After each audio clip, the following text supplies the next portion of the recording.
It's now time to take a look at news stories making headlines around the globe. We begin with politics here at home, as in readiness for the 2027 elections, former Vice President Atiku Abubakar has officially resigned from the People's Democratic Party, the PDP. This ends his decades-long association with the former ruling party that he helped to build. Citing irreconcilable differences and a deviation from the party's founding principles on the part of the PDP leadership, Atiku, a founding member of a new opposition coalition, has now fully aligned with their newfound party, the African Democratic Congress, the ADC. In a letter dated July 14, 2025, addressed to the chairman of PDP in his Jada 1 ward, Jada local government area, Adamawa State, Atiku said he was quitting the party with immediate effect. He expressed profound gratitude for the opportunities PDP gave him over the years, especially his 2-term tenure as vice president and 2 presidential runs on the party's platform. He concluded by wishing the party and its leadership well, saying, "Thank you once again for the opportunities and the support." Well, now to economic issues. The special advisor to the President Bola Ahmed Tinubu on economic affairs, Dr. Topwe Fashua, has hinted that the federal government should come out with a much larger budget in 2026 to finance infrastructural development and rescue those Nigerians that are trapped in vicious circle of multidimensional poverty.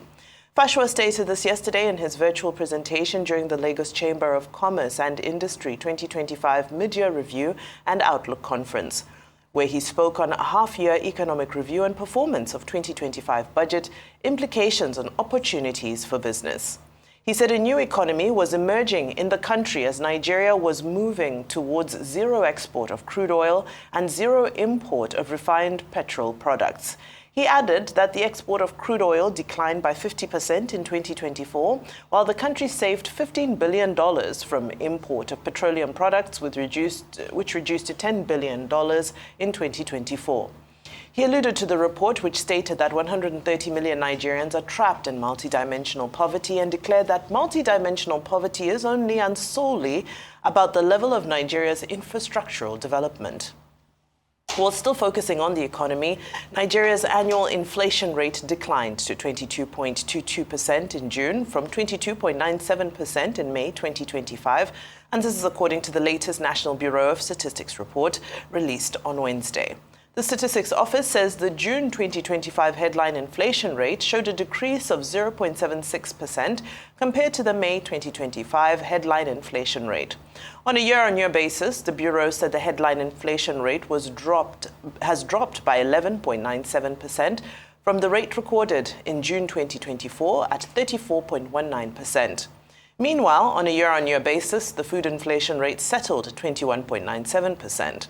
The NBS says this represents 18.90 percentage points lower compared to 40.87% recorded in June 2024. Of course, we continue to see some of the effect of the rebasing, which we'll continue to see for a little bit longer, but this is still welcome news. It's still good news to hear that the inflation figures have reduced. Yes, they've reduced. I mean, in nominal terms, isn't it? I think like the most important thing that we need to focus on is whether or not the consumer feels that. And I think that at this point, that's not going to be the immediate reality to many Nigerians. But as you've already said, as we've all agreed, it is something that can be welcomed. If we move our comments onto the budget and the call for more money, essentially, and that the comment that it is Nigeria's infrastructural deficit that is the sole reason for Nigeria's poverty issue, I don't think that's true. I don't think that that's a fair and accurate depiction of what the actual reality on ground is. On the one hand, I think we can all accept that absolutely, you can throw more money at an issue because many things in this country, especially poverty, can be solved by essentially more budgeting, more money on ground. But if you're not tackling the underlying issues that have created poverty, such as greed, mismanagement, bottlenecks, corruption, then there is no point in calling for more money in terms of a budget, getting more money if it's not going to trickle down. So we can talk about the different areas of Nigeria's economy, including infrastructure that does absolutely need support, it does need focus, but it shouldn't be used as a Trojan horse really to continue the bad behavior essentially that we see in so many different pockets of our higher echelons of governance in this country. I think it does the intelligence of the average Nigerian a disservice to act as though the financial constraints that they are facing right now, and they have been facing over the last few years, has been a direct result of infrastructural deficit. I don't think that that's a fair and accurate depiction of what we're seeing. To our lead story, which is, of course, the former Vice President Atiku Abubakar finally resigning from the People's Democratic Party and setting his sights firmly on the ADC. I think that it's not news that would come as a surprise to many. I think that what the biggest part of the narrative was that he, along with many other politicians, seem to have their fingers in both pies, one foot in one party and then another foot in the coalition. So now he's clearly made his stance that he has left the PDP and is focused on the ADC. And it'll be interesting to see what has pushed him over the line. Is this going to be some tacit approval that he may get the presidential ticket? Because we know that this is something that he has wanted to do. He definitely wants to become president. And I appreciate, and I think he's done a good thing by thanking the People's Democratic Party. He did cite irreconcilable differences. It's, of course, the lead story on this day and many newspapers this morning. He talked about how the party essentially has strayed too far away from its ideals and he feels as though he has to leave. And I think it's right that he has thanked the party on which its platform he was able to become and serve 2 terms as vice president and also run, albeit unsuccessfully, for president twice. So now we're seeing that he has, of course, declared that he is a part of the ADC. Again, that brings up questions about whether or not, he will get essentially what he's looking for, which is a presidential ticket, and what that would mean for other members of the coalition who have made clear that, they don't want to be anyone's vice president. So it'd be very interesting to see what is happening. That being said, we also know that Dele Momodu has resigned from the People's Democratic Party as well. So it just seems as though there's a lot of hemorrhaging coming out of the party continually. Now, in response to that, we do know that Oyo State Governor Seyi Makinde has said, well, if these people want to leave, they should go. Anybody who is a drag on the party, they should be going. It's a good thing that they do leave. But I do think that it does indicate clearly there is a huge issue within the People's Democratic Party, and it'd be interesting to see how they respond. Clearly, Seyi Makinde is staying within the party. Does that mean that he feels comfortable enough to perhaps set his sights on the presidency? Is he going to emerge as their candidate? These are all of the questions that are going to be leading up until 2027. But essentially, it is a good thing that Atiku Abubakar has chosen what side of the political spectrum he wants to be on in terms of his party allegiance, and we'll just have to see where the chips fall. All right. Powerful one there. As regards inflation, I don't like to look at the headline numbers. I like to dig in deep, and all is not well. I mean, I like to give kudos to people when they do well, but when you dig in deep into the numbers, all is not well. Yes, you'll see this effect. It's sort of like the base year effect. 2024, we had another iteration of another base year. And now we have a new iteration. But look at the numbers. This is not me speaking. This is the Statistics Agency. On month-on-month basis, the headline inflation rate in June was 1.68, which was 0.15% higher than the recorded rate of 1.53 in May 2025. Headline increased. I'll give another very interesting stat here, which also says here that, however, on month-on-month basis, the agency said food inflation in June was 3.25%, which is up by 1.07% compared to May of 2.19%. Food inflation month-on-month going up. This can be attributed to the prices of things in the markets. Green peas, Wimbai loves green peas. Pepper, shrimps, crayfish, meats, tomatoes, plantain flour, ground pepper. These are the things. So when you have the price of food jacking up month on month by over 1 percentile point, it's a problem. Then the question you would like to ask is, where are the tractors from Belarus? Have they kicked in? And where are the promises of President Tinubu? See, governance is promise versus results. When President Tinubu made the decision of removing the subsidy, a couple of months after I gave a speech where he said there's going to be a full-on production as regards agriculture. So where is that promise? What is also the promise as regards the middlemen that make prices jack up of things? Where's that promise? When are food prices going to come down to a certain level that people can afford them? So if we are not solving this and we are not doing the heavy lifting of how to solve the logistical challenges around food, moving from one part to another, production challenges, are we even producing enough, moving across the market, then we'll constantly have this surge in inflation. And when you also look at the month-on-month headline inflation, the parameters up by 0.15. So you can have an overarching 22%. And the reason why you have a 22% is because the base year changed in this year, because there was a sort of like a rebasing on the way they calculate inflation. But it doesn't show that everything is well as regards inflation. So what can we do? Sort out logistical bottlenecks. Quickly deploy the tractors from Belarus. Let's see what can happen. Ramp up production. Explore alternatives of greenhouses. Look at storage facilities. Nigeria still loses about over 50% of what we produce in post-harvest losses. Some people have touted the idea of, having sort of like a food exchange that can also bolster storage facilities and give farmers a premium to be able to cut out the middlemen. These are some of the ideas.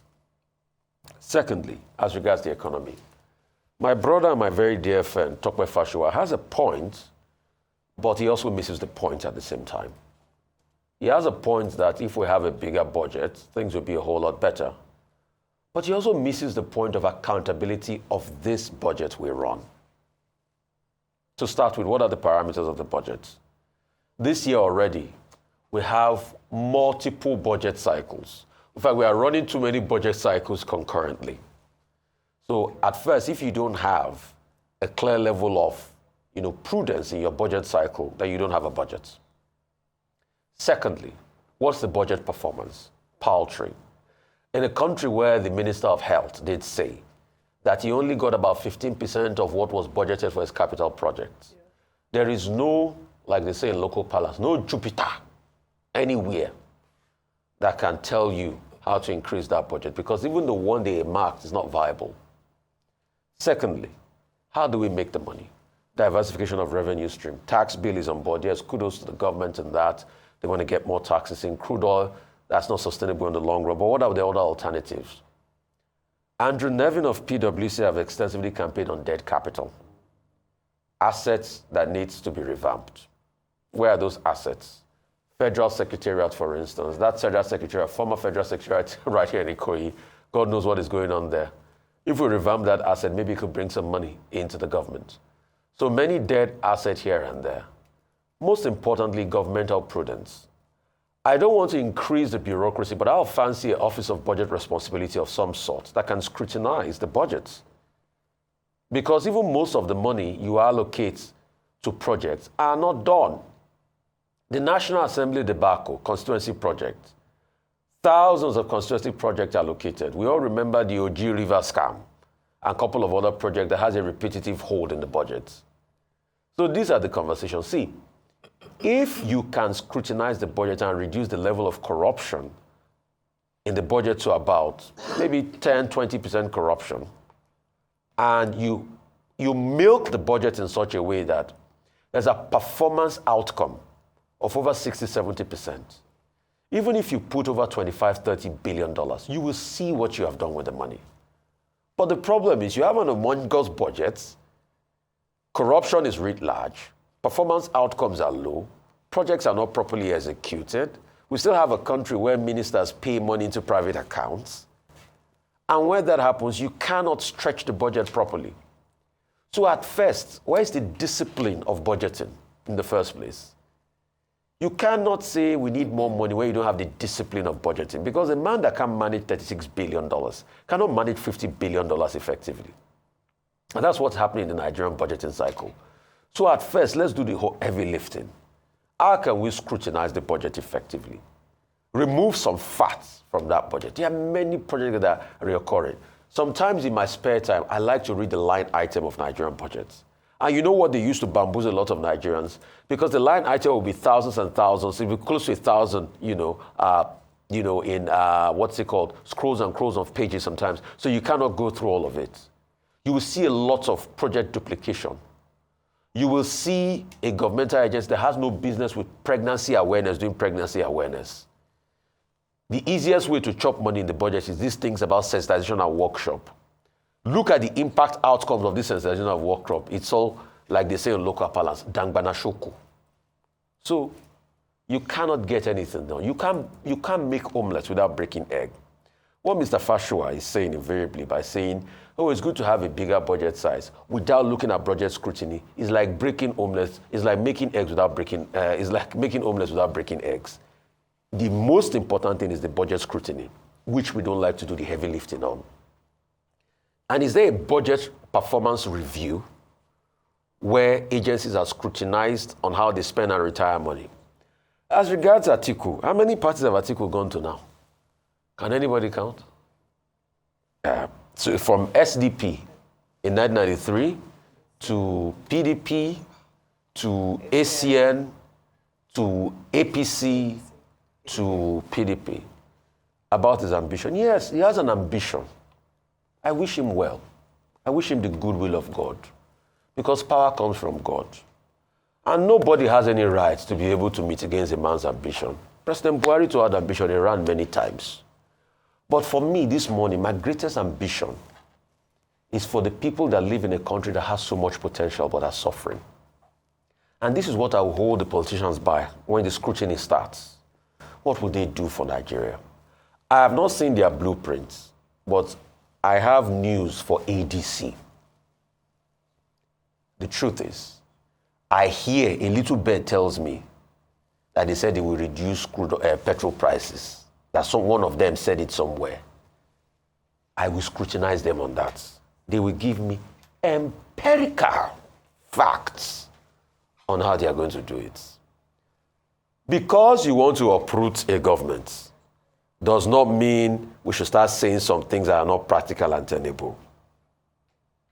How they are going to do it is what I would like to hear. So a little bit told, in fact, let me say I don't have the facts. Maybe I heard, I didn't hear properly.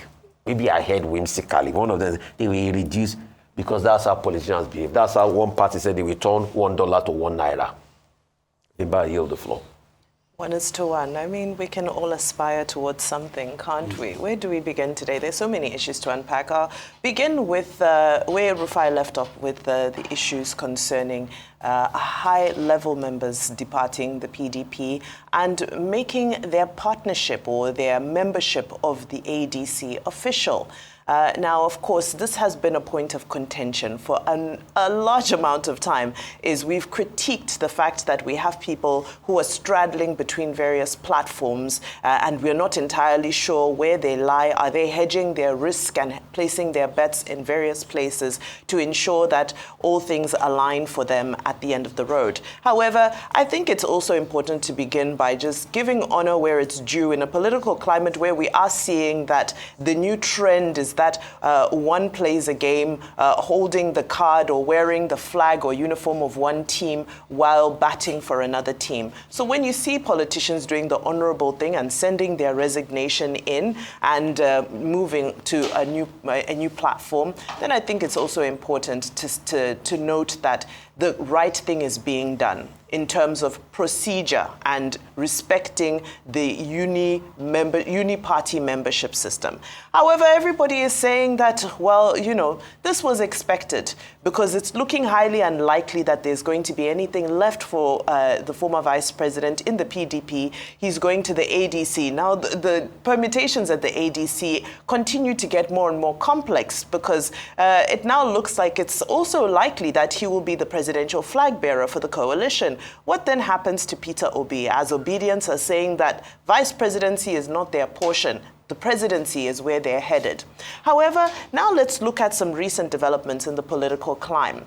There's a vacuum of leadership that has been created in the north. Love him or hate him, one cannot take away the impact, the good political will that the late former president Muhammadu Buhari had in the north. And the conversations are being had as to who is the new leader who will emerge from the north. who is the popular candidate who people in the north will say, this is our guy who will represent our interests. So in the sense of moving very quickly with the times, I think this was a timely move, a strategic move by Atiku Abubakar to ensure that there is no vacuum of leadership with regards to representing northern interests and filling that gap very quickly, because we will continue to see, of course, there's still a period of mourning, but we'll continue to see alliances shift and move as we have seen the departure of the late President Muhammadu Buhari. That's number one. Now, on the issue of timing, of course, the Minister of Aviation, Festus Keyamo, as a party man himself, has critiqued and said Atiku Abubakar's timing was highly insensitive because the letter was dated for the day following the announcement of the death of the late President Buhari. But unfortunately, they do say all is fair in politics. It's like all is fair in love and war. And like I said, this might be to address the immediate vacuum that would have been created by northern elite now trying to see who they will gather around to further their causes. However, on the issues of irreconcilable differences within the parties and the party departing from principles, I have to beg to differ with the former vice president on this, because some might argue that he was the cause of a lot of the departure from party principles, because all of this ultimately comes down to the issue of zoning. Why was the zoning arrangement not respected in the last election? That's where the grievance of many people lie. However, in the same vein, the Southeast continue to say Samuel Anyanwu is not their guy. Are we going to see a mass exodus from the Southeast as well? And where will they be going?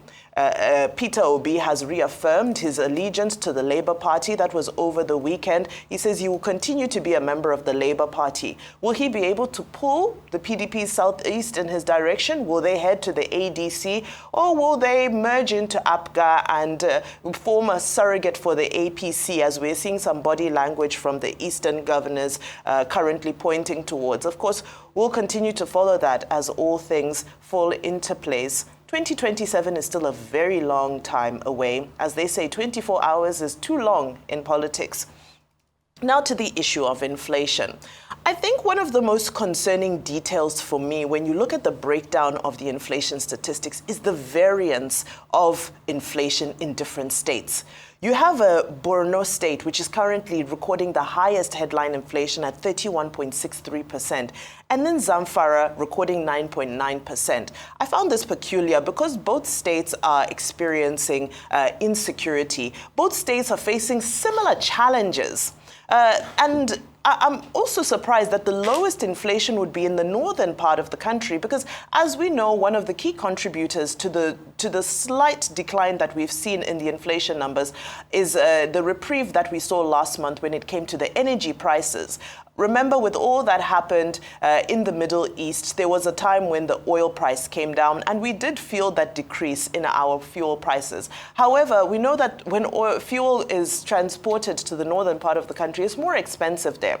So I'm curious to understand why it is that the highest inflation numbers are coming from Borno State and the lowest are coming from Zamfara state, and then the food-producing states continue to be in the middle. You'd expect food-producing states in the southern part of the country to be, with closer access to fuel supply, to have the lowest inflation rate. But we'll continue to keep an eye on that as it develops, and I believe we will unpack it further during the business segment.